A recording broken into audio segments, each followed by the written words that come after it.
Assalamualaikum warahmatullahi wabarakatuh. Alhamdulillahirrabbilalamin. Wabihi nasta'inu ala umuri dunya waddin. Wassalatu wassalamu ala ashrafil anbiya'i wal mursalin Sayyidina wa maulana Muhammadin wa ala alihi wa sahbihi ajma'in, amma ba'du. Yang saya hormati kepada Prof. Dr. Haji Haris Supratno selaku Rektor Universitas Hasyim Asy'ari, dan yang saya hormati kepada Bapak Hanifuddin selaku dosen pengampu mata kuliah media pembelajaran. Dan tak lupa juga teman-temanku yang berbahagia. Di sini saya Eka Dian Jaya Tining Tias dari Program Studi Pendidikan Agama Islam semester 4 Universitas Hasyim Asy'ari.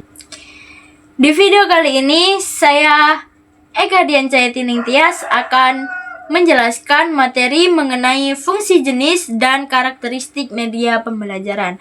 Saya sudah membuat peta imajinasi yang berjudul fungsi jenis dan karakteristik media pembelajaran. Mari kita simak pembelajarannya. Di fungsi dan jenis karakteristik media pembelajaran ada beberapa komponen-komponennya dibagi menjadi 4, yaitu ada fungsi media pembelajaran, ada jenis media pembelajaran, ada karakteristik media pembelajaran, dan juga yang terakhir ada ciri-ciri media pembelajaran. Kita bahas yang pertama, ada fungsi media pembelajaran. Fungsi media pembelajaran itu dibagi menjadi beberapa kelompok, yaitu ada fungsi media pembelajaran sebagai sumber belajar, dan yang kedua ada fungsi manipulatif, yang ketiga ada fungsi psikologis. Nah, fungsi psikologis ini ada beberapa macamnya, yaitu ada fungsi atensi, fungsi afektif, fungsi imajinatif, fungsi motivasi, dan juga fungsi sosiokultural. Mari kita bahas satu persatu ya. Dari yang pertama, fungsi media pembelajaran sebagai sumber belajar. Secara teknis, media pembelajaran berfungsi sebagai sumber belajar. Dalam kalimat sumber belajar, ini tersirat makna keaktifan, yakni sebagai penyalur, penyampai, penghubung, dan juga yang lain-lain. Dan yang kedua ada fungsi manipulatif. Apa sih fungsi manipulatif itu? Nah, fungsi manipulatif media berfungsi sebagai memanipulatif, artinya menampilkan kembali objek atau kejadian dengan berbagai macam perubahan manipulasi sesuai keperluannya.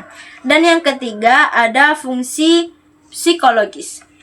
Dalam fungsi psikologis ini ada fungsi atensi, fungsi afektif, fungsi imajinatif, fungsi motivasi, dan juga fungsi sosiokultural.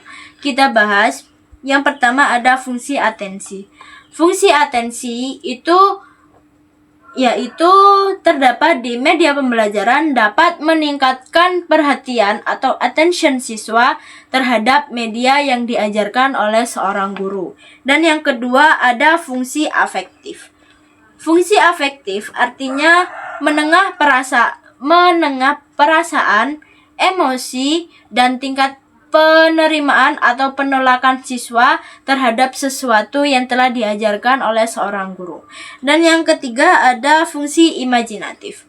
Fungsi imajinatif media pembelajaran yang dapat meningkatkan imajinasi siswa.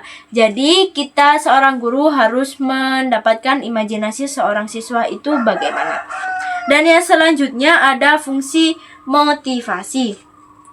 Fungsi motivasi melalui media pembelajaran, guru dapat memotivasi siswanya dengan cara membangkitkan minat belajarnya dan juga dengan cara memberikan harapan. Dan yang terakhir ada fungsi sosiokultural. Fungsi sosiokultural artinya mengatasi hambatan sosiokultural antara komunikasi pembelajaran antara guru dan juga siswanya.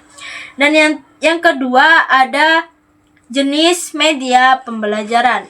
Dalam jenis media pembelajaran ini ada beberapa macam, yaitu ada media tanpa proyeksi 2 dimensi. Yang kedua ada media tanpa proyeksi 3 dimensi, dan yang ketiga ada media audio, yang keempat ada media dengan proyeksi, dan yang kelima ada televisi, yang keenam ada komputer, dan yang terakhir ada video tape recorder atau VTR. Dan yang selanjutnya yaitu karakteristik media pembelajaran. Dalam karakteristik media pembelajaran ada 3 komponennya. Ada media grafis atau virtual diam, yang kedua ada media audio, dan yang ketiga ada media audiovisual.